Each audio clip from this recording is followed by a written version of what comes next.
Welcome to another episode of Inside the Outhouse, episode 2 for 2022. We're sort of continuing the conversation around camps and outdoor programming and the ramifications for this on a national level and how this sort of looks long-term for staff and people working in the outdoor sector. And we did invite various people from various states to come inside. And over to you, David. So if we might just start with Dom, and he can give us an update from the meeting last Friday. And then we've got a clip from Laurie Modde from Outdoors New South Wales, and then we'll open up for general questions, and we have Rue Davies, who should be joining us shortly, I believe, to talk about what's happening in the Wodonga TAFE space as far as cheap courses and linking directly into developing future staff and longevity of staff. I guess the focus today was definitely about where does industry go from here after a suspended start to the year? What does staffing look like, and what's possibly going to happen with the industry or the sector in terms of the fact that the calendar is now crunched and there's a lot of demand for a lot of outdoor camps that have been delayed or put off into the later half of the year. Will programs be running in the winter where they normally wouldn't? Stuff like that. But I might throw over to Dom, and he can give us a quick update from the Queensland meeting recently on Friday. Thanks, Dom. No worries, David. Yeah, thanks, mate. I guess, from Friday, we did have Brett Whedon from the Education Department join the session, and he's I'll get his official title wrong, but he was acting director of operations for state schools for the Education Queensland. So he couldn't give us a definite camps will be back on day one of week 5. It was made very clear, and he seemed to understand very much that it's not like you can just say on Friday of week 4, okay, school camps are back. If we get that announcement then, that camps would go ahead the next week. And he acknowledged that. He's a former school principal as well, so he did say, look, I understand that sort of thing. So he did say that things seem to be looking quite good in Queensland schools as far as not having had the number of cases that perhaps they were, I don't want to say planning for, but anticipating or concerned about. And on that basis, there's a suggestion that things could well and truly get back to whatever that new normal looks like from week 5, that this suspension of school camps from that Education Department could end as of day 1 of week 5, but he acknowledged that the timing of the announcement on that is important as well. So that was certainly part of the discussion. He spoke about very much how strongly the Education Department in Queensland values outdoor education, and I don't think he could have been much clearer about that. I was actually quite impressed with the way he put that about.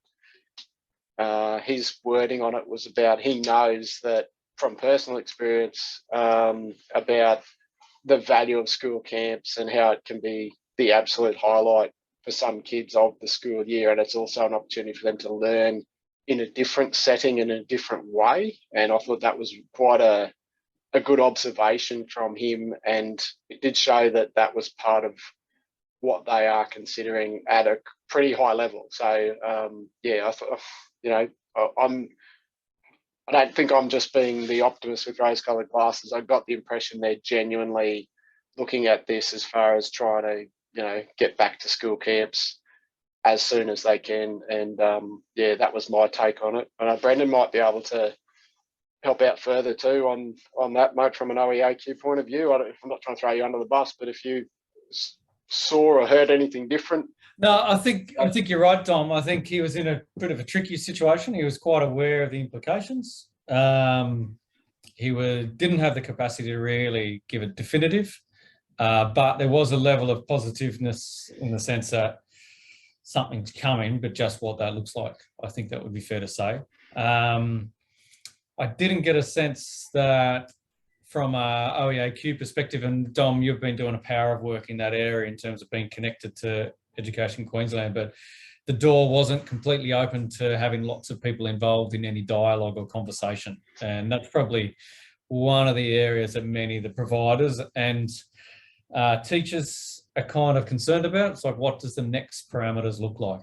And so what is going to be the controlling influence for many of them? And that's, I guess, it's a movable feast. No doubt there's a fair few controls and restrictions on Education Queensland and what they release, but I think some answers to that would be quite handy and useful. Yeah. I think that's fair. What do you think, Dom? But he was very positive, and he was really, he did reiterate that there's no bigger supporters than within many of the schools for what outdoor education and school camps and excursions provide. It's just they've got to work through the process.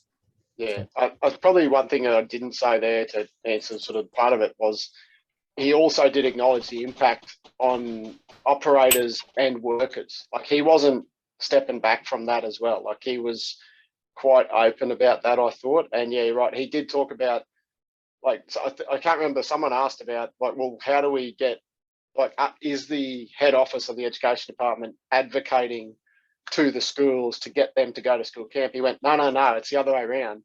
Yeah. The schools are telling us in head office they want to go to school camp, which is actually really positive, I think, from an industry point of view. The last thing we want is to have someone in head office telling schools they should go to school camp. I'd rather it was the schools pushing particularly for and agitating, we want to return this, because teachers got enough on their plate, let alone, but if they're agitating for it and we want this, that's a really positive sign. So it's just, I guess, and to further add, he was quite receptive to all the questions that were in the chat, and he was quite receptive for all of those to be forwarded on and those sort of things. So I guess it's just now timelines to give a sense of what that looks like. So that's a great segue. I'll just jump in.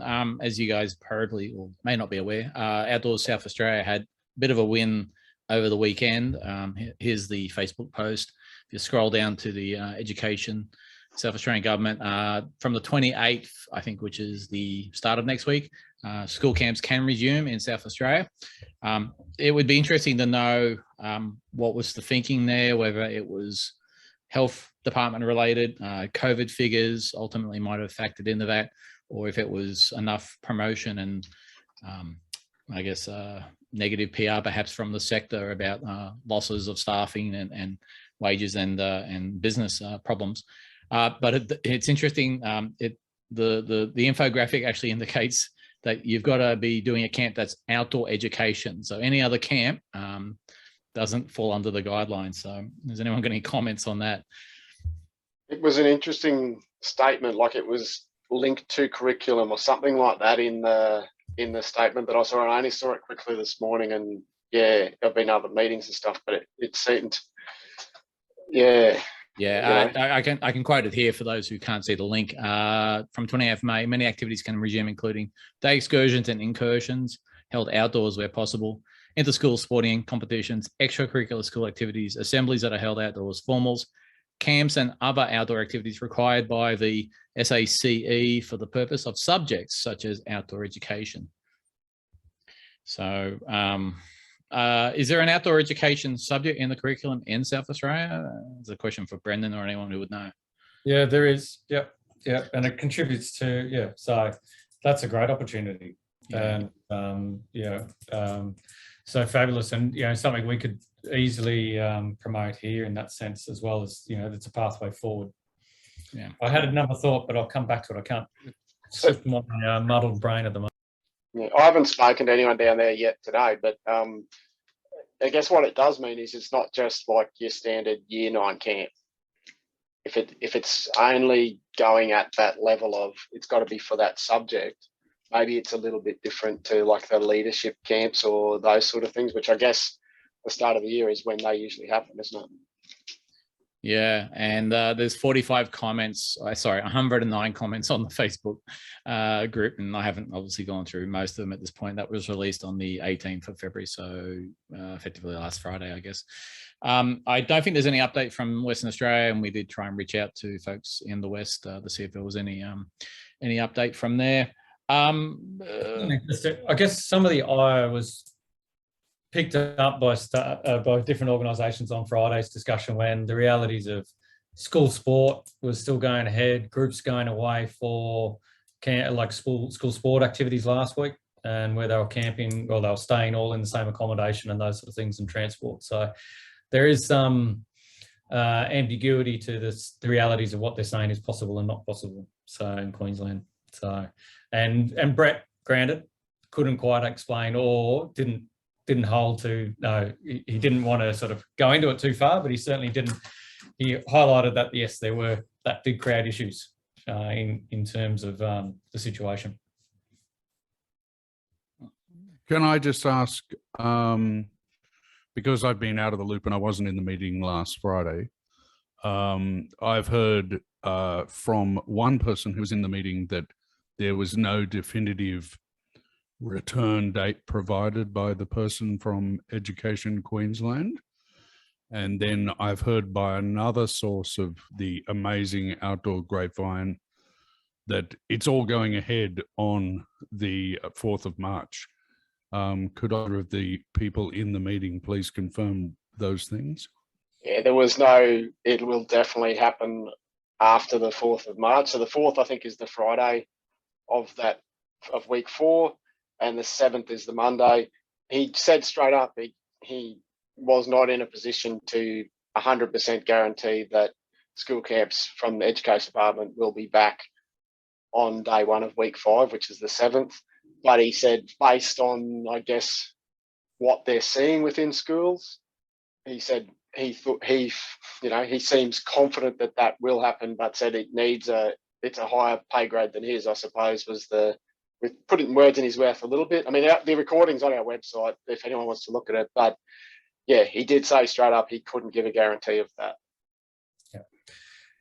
Yeah, that's my recollection of it. So and no, there wasn't an indication of when information would be relayed as to what happens next.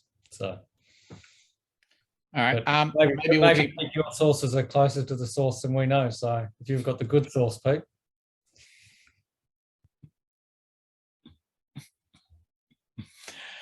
We might move from then Queensland and South Australian updates. David Chitty's joined the group. Whilst he's not a member of the representing the peak body, we did invite the peak body to come into the meeting. If he's looks like he's in the field next to a river, if he can hear us. David, can you hear us and give us any update on what's going on with camps? And obviously you guys aren't in a suspension status, but obviously programming is happening. And we're focused today around staffing and staff retention. Yeah, can you hear me okay? Mm-hmm. Yeah.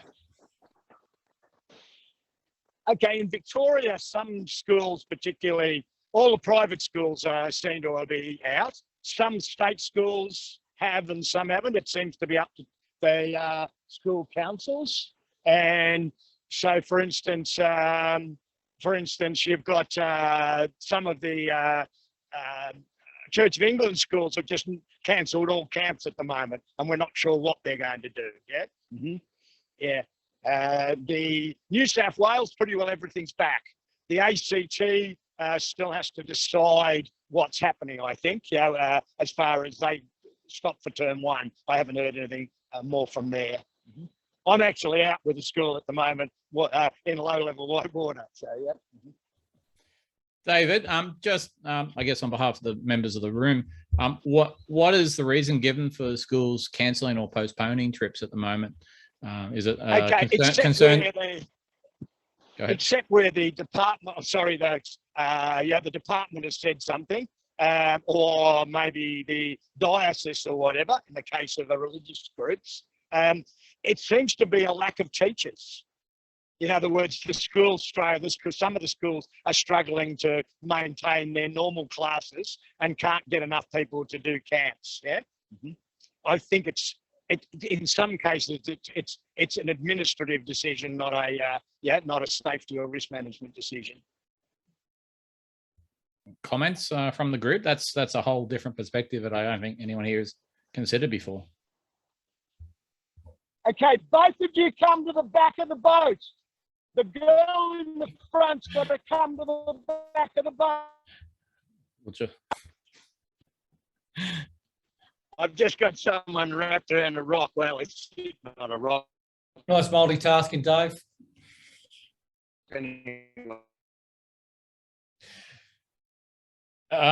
So yeah, Pete, you're on mute there if you're trying to get us back in.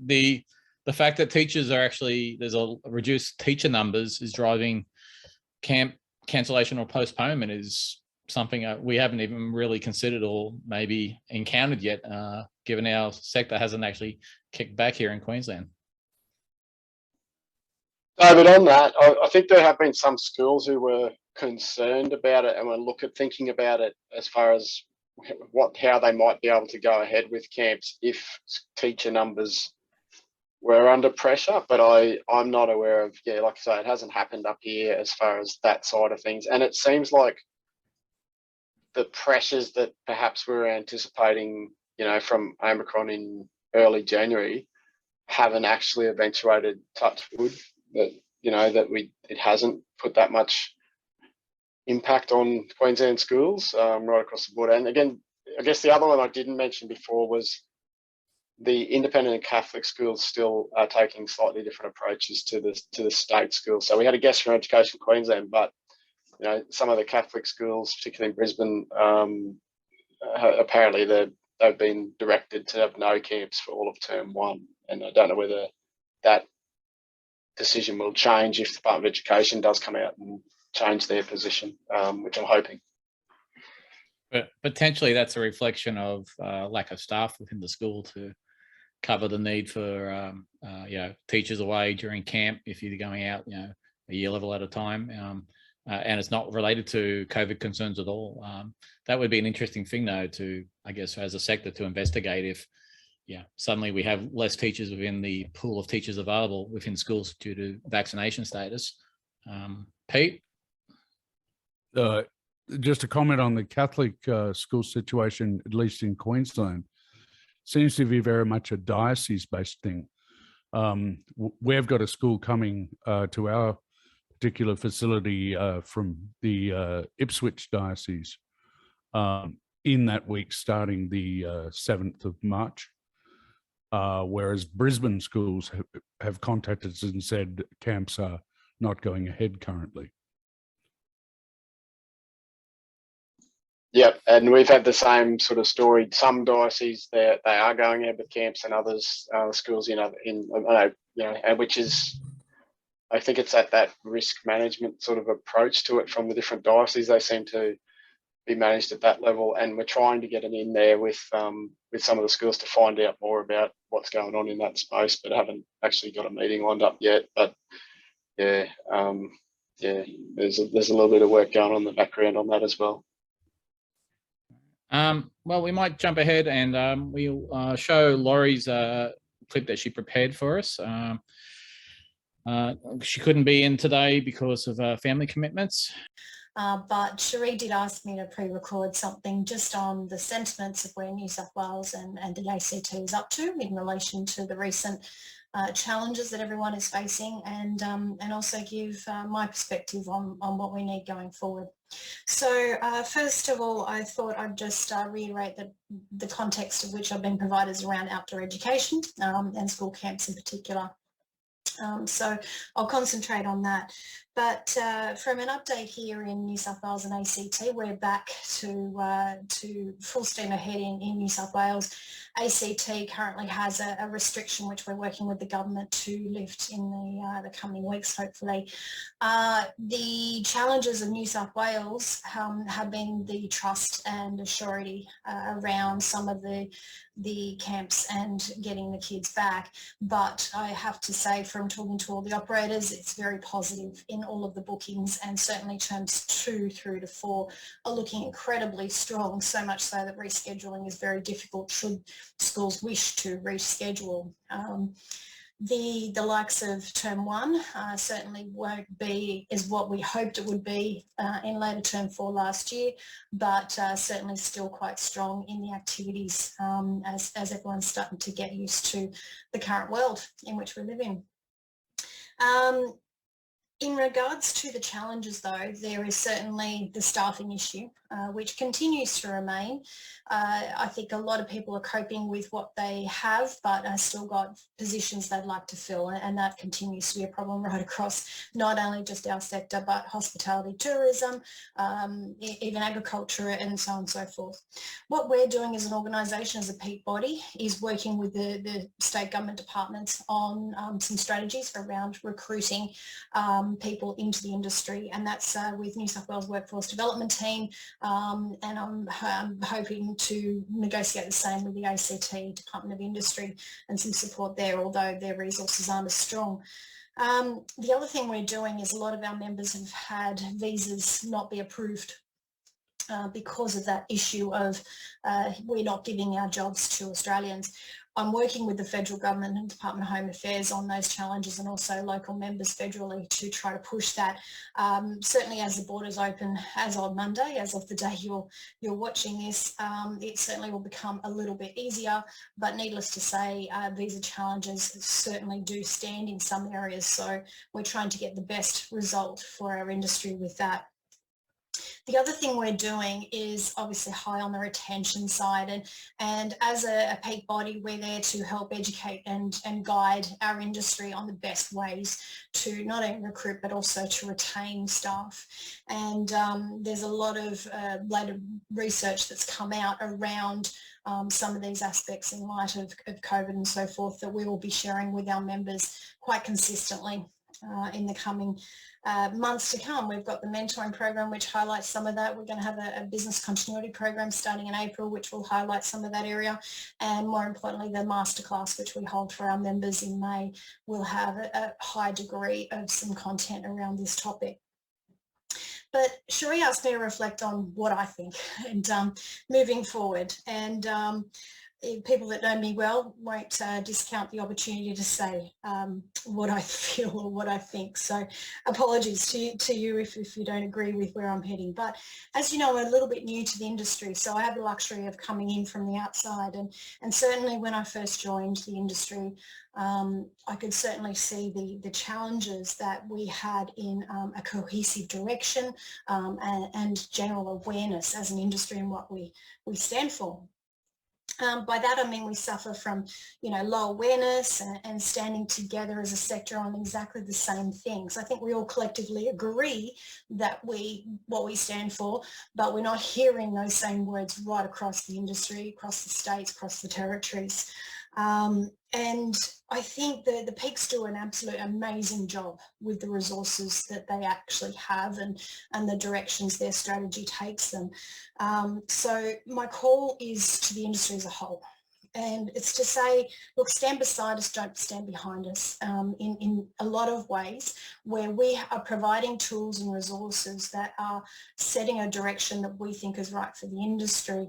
And I think I'd love to see more of the industry buy into that and use it themselves and take those tools. A lot of what I produce as an organisation, I am happy to badge it with any of my members' logos for them to use and send out as they need, because if we're singing from the same song sheet, as they say, the voice only amplifies and we can cut through a lot more people.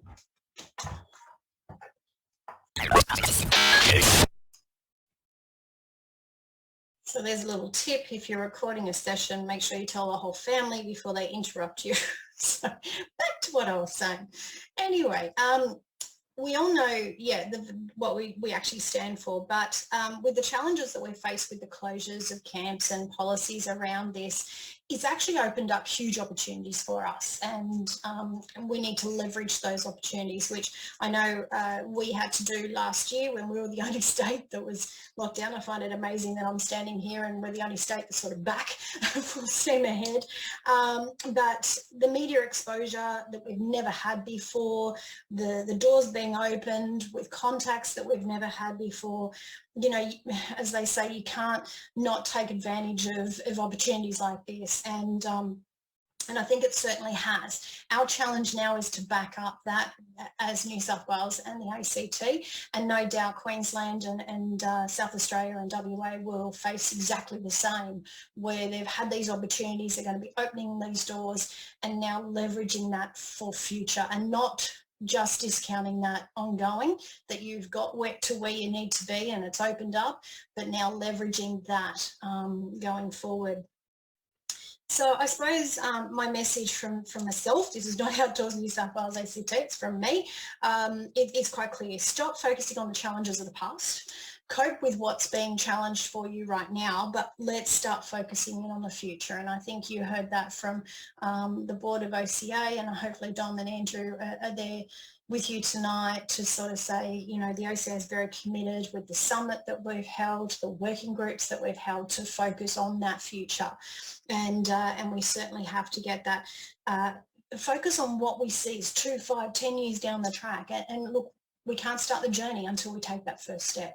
So the more information an industry can provide from the side on to tell us, you know, what you see for the industry, the more that we can help you do that.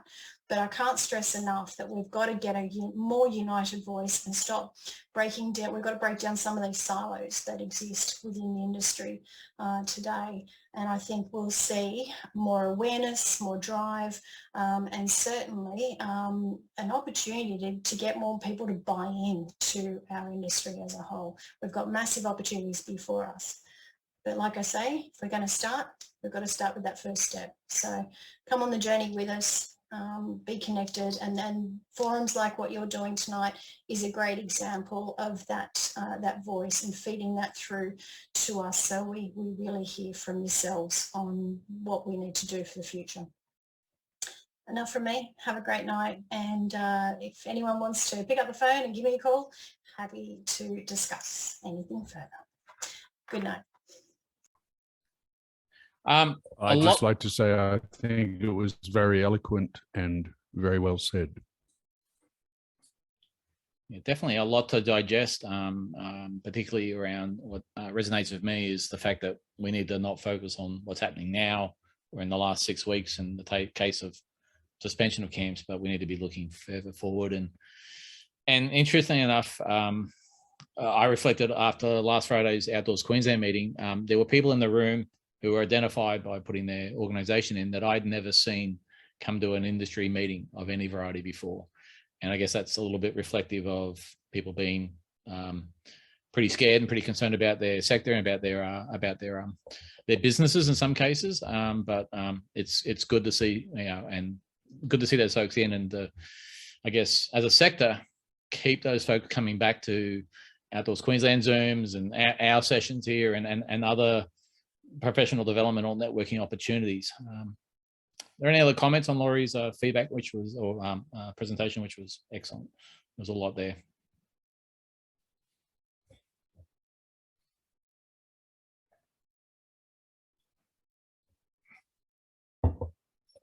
No, all right. Well, we'll move it on.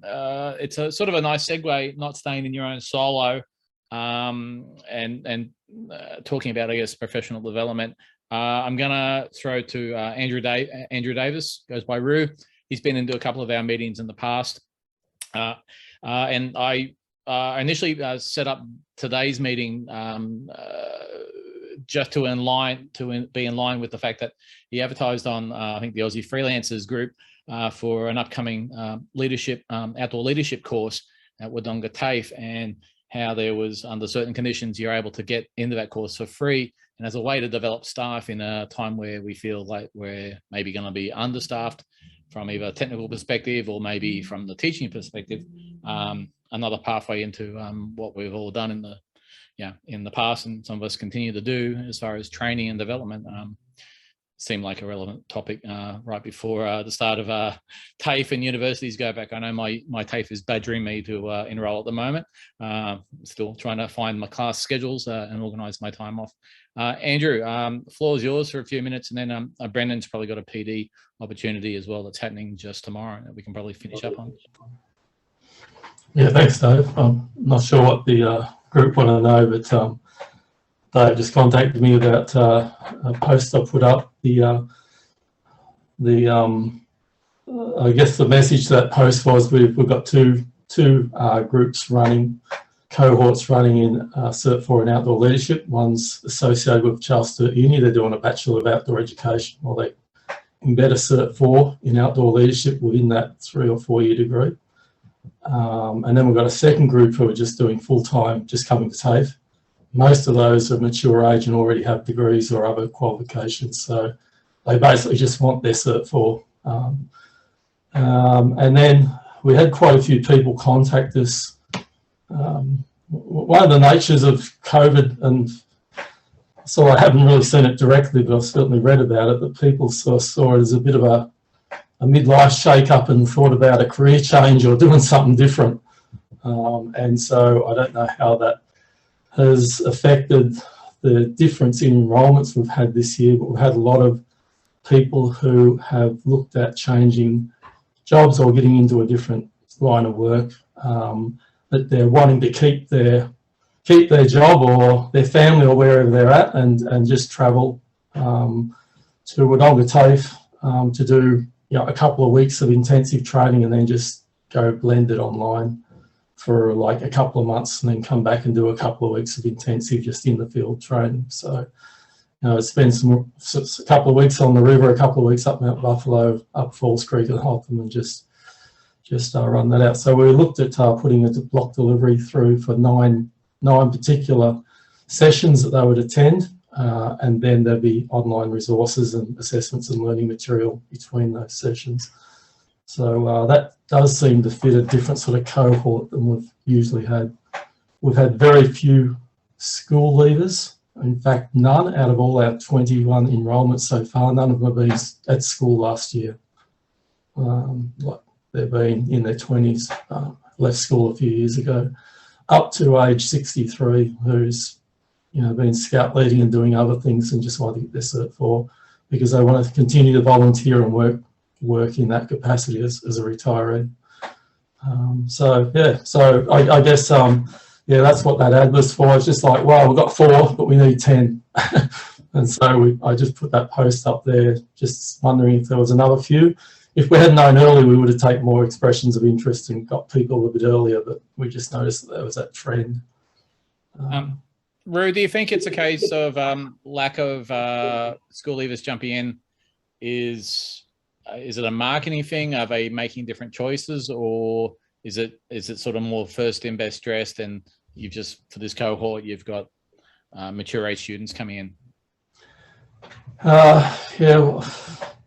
The Charles Sturt Uni is not delivering any outdoor recreation leadership sort of programs this year. So we've got 2nd and 3rd year students who are continuing students, like teaching out. So that has been a part of it because often school leavers would apply to go to uni and then we get the 19-year-olds or 18-year-olds come through the uni program. So that's part of it. Why the other is, Dave, I don't know. I haven't done any sort of market research on the reasons. I'd just be taking guesses. So I really don't know. Like last year, we had out of 27 who enrolled last year, I think probably 5 of them, still at home. Mum was packing their lunches. They just left high school. But this year, none. So a little bit different. Brendon might jump in with some demographics upon the USC course and whether or not there's school leavers there coming through or not. But I'll come back to. Well, I'll give you a minute to think on that, Brendon. Roo, the advertisement indicated there was definitely a fee subsidy through New South Wales government. What are the conditions and the requirements of that? Because again, hopefully some of the people who are in this watching this back are maybe looking for those details and the jump in the course. And do you still have vacancies, or are you full? Yeah, sure. So a little bit of background on that. So at the end of 2021, we got, the end of 2020, sorry. When that sort of like those few waves of COVID, and we got through that sort of like winter COVID flu period, and then we got into summer and we're all opening up, apart from up on the north shore of North Beaches of Sydney. Victoria was sort of like back into swing. We were having trouble. People were contacting us sort of saying we can't staff our programs. So over that long like winter of Melbourne shut down, a lot of people sort of like left and went off and got other jobs or moved away. And then when it all opened up, they're having a hard time getting staff again. So there was a skill staff shortage at the end of 2020. And Outdoors Victoria, so Pete Modde, there was a subcommittee on that, a few people. I know OEG was on that, saying how many staff that they were short. There was halls outdoors, there was Bindaree, there was YMCA camps. So there was a whole lot of those on a ministerial Zoom meeting, talking about their staff shortage, and then that continued through a couple more Zooms early into 2021. And we made some mentions there about how our students who were graduating were getting offered jobs straight away, or even before they were graduating. There was such a shortage in some of the areas in Northeast Victoria. So somewhere during the year, there were some very smart people we're very grateful for, who put a bit of pressure on it, and the Victorian government decided to make all training in certificates in outdoor leadership totally free to students. So no tuition fee at all. The only fee that applies is any material fees the TAFE put on. We have a very small material fee that covers all their trips and camps, which is $150. So that's the only cost. So what is a $16,500 course over 11 months is totally subsidised. So the student doesn't pay a cent of tuition. And there is probably for one more week, there's probably that available, but they're about to close it very soon. Holmes Glen TAFE, Box Hill TAFE, Goulburn Ovens TAFE, all offer the same. Private RTOs don't get the same deal, so it's just the 4 Victorian TAFEs who run outdoor leadership have got the same deal. Totally free course for Cert 4 in outdoor leadership. And so it's not conducive on you being on any sort of welfare or no. Yeah, and if you've done a TAFE course before at any level, can you still get into this offer? You have to show that it's required for work, or that the qualifications you currently have couldn't get you in that sort of work. I believe that's the case. Don't quote me, but if I already have a Bachelor of Outdoor Education and I wanted to get into a Cert 4, I'd have to justify why I needed to get in. Or I need technical qualifications for paddling and rock climbing, and my Bachelor doesn't provide that. So you'd have to come up with some reason why.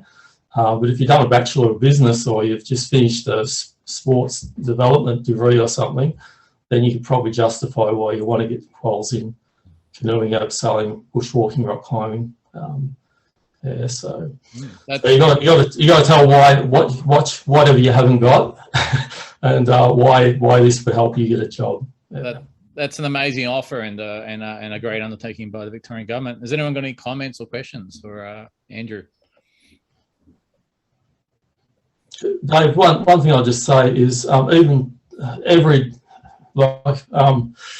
anyone watches this back on recording, some of the companies and programs we work with, they would know that they're being contacting you regularly, just sort of saying, have you got any contacts of any graduates in the last year? Have you got anyone who's halfway through the course? We have such a shortage of staff, and we could, give them all jobs. So I got just 2 contacts today while I was teaching. So they're coming quite regular. I don't know what it's like. Most of you guys are up in Queensland. I know that QCCC and Andrew Boyle and people like that are often looking for work, but down here it just seems like everyone's after staff, and they're having trouble getting all the way up to Sydney, New South Wales, and down through Northeast Victoria. The companies are knocking work back because they can't staff them. So Dom? Can I ask a question? Roo might be able to answer this too, but do we think the fact that international borders seem to be opening up, is that going to make a difference to that with, you know, the tradition in the past of people coming from either interstate or internationally and working in Australia? Do we think that's going to be a short-term, it's not a solution, short-term Band-Aid on that? Yeah, anyone else answer this, because I'm no expert, but I know that OEG were trying to cut back on the amount of international staff they had because they're often recruited from the UK or even US. I know that we've got close ties with Southbound Adventures, and they completely cut out all the international staff. They just tried to go directly to have a turnover of just local staff and hold on to it for as long as possible. Land's Edge, you know, Boomerang Ventures, they're also like not sourcing international staff or working visa staff like they did 10 years ago. It doesn't seem to be as common anymore. But anyone else got an opinion on that? I could be may know more, but certainly it doesn't seem that way from the programs that we. I think you sort of answered the question there, Andrew. It seems like these massive, large companies, certainly in New South Wales and Victoria, have reduced their international exposure to the staff because of the problems of the border not being open. And I guess I was listening to the news this morning, the tourism industry is saying, yes, great, but it's not going to be quick that the tourists are going to come back. And it's probably similar, if not almost exactly the same for international backpackers or contracted casuals who are coming in just to work in the sector. It's also interesting that we're so under-resourced as a sector that when we don't have those international staff available because they've left the country and they can't return, we can't keep up with the demand. So from a big picture sort of OCA level at a national perspective, more initiatives like what the Victorian government's doing with the TAFE sector to get more people through the courses and they have upskilling is I guess only beneficial for the community. Other comments?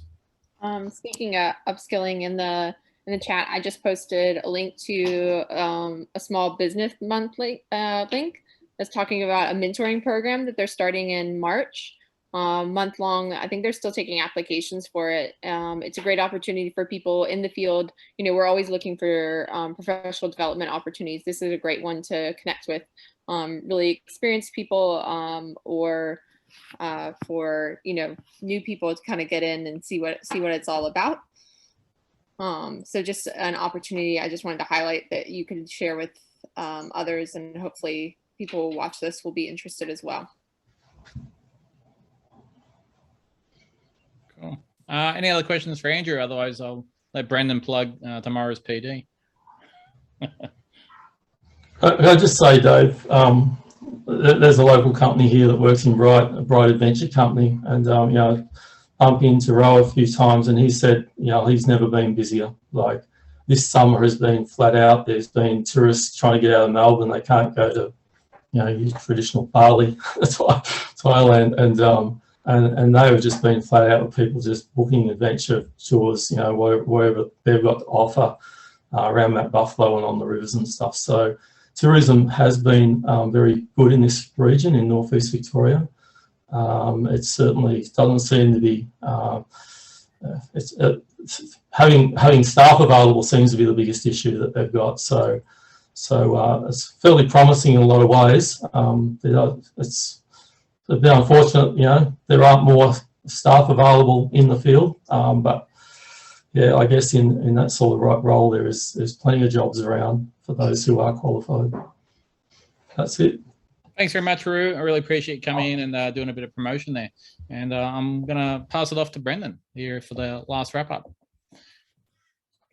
Thanks, Roo. Good to see you, Roo. It's been a while since we've caught up, mate, but you're looking well. So, yeah, tomorrow from the OEAQ's perspective, we've put our heads together and we're looking, I guess, as a response to the scenario that's in front of us with the lack of camps and provision for outdoor ed at the moment. We're looking to sort of support the sector, and we're running our first of our PD series.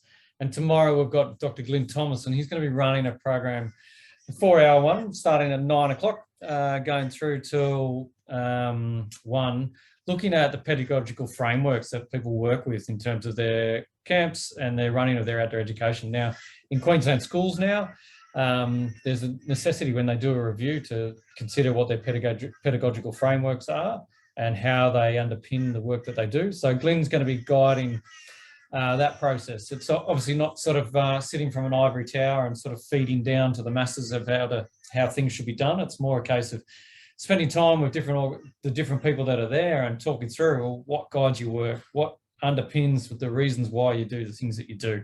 If you're going to hang your hat on something, what is that you're going to hang your hat on? Not just saying, oh, we do this because, or we've always done this, but what gives the basis for what your work is? And maybe that's a tricky question at times, because sometimes we just do what we do, but it's actually then being able to answer those questions. So when these scenarios like we're faced with come about, we can clearly say, well, this is linked to research. This is linked to a framework of good education. So Glenn will be leading that one. It's free for OEAQ members, free for Outdoors Queensland members.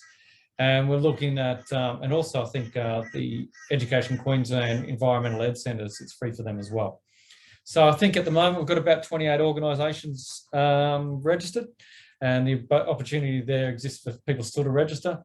We're looking hopefully to run another one. There are a group in WA that are keen to get involved, so we might try and sort of tier one or set one up for them as well. But we're also looking at other avenues for PD, and with this notion of it being free as much as possible. So from the sector, if there's pressing things that people would like to engage with, then the OEAQ is open to framing those things. So we're going to source particular individuals that have those skills and knowledge, and then we'll set them up and run them. So to support the profession and support the work that Dom's doing through OQ and everybody. Cheers. Make sense? Thanks very much, Brendon. Really appreciate that. Pete? There's, I guess, just one last thing. There is another one running on Thursday / Friday morning, which is one through the International Outdoor Education Research Conference, which is a free webinar run from a group of female outdoor educators about the topic of female engagement in outdoors. So if you go onto the OEAQ website, Facebook site, there's a link there to that as well. Yeah, thanks, Brendon. We'll promote that through our channels as well, and try and get people into probably what's the 3 o'clock in the morning meeting. But it's about six in the morning. It's actually quite good. That's not too bad. Not too bad. So that's a perfect time, really. Well, some might say. Thanks very much for a very insightful session inside the Outhaus. Thanks very much, Roo, for coming in and giving the perspective on what seems like a great cause to get people involved in the outdoor sector. As always, thanks everyone much for their candid comments, and we'll see you next time inside the Outhaus.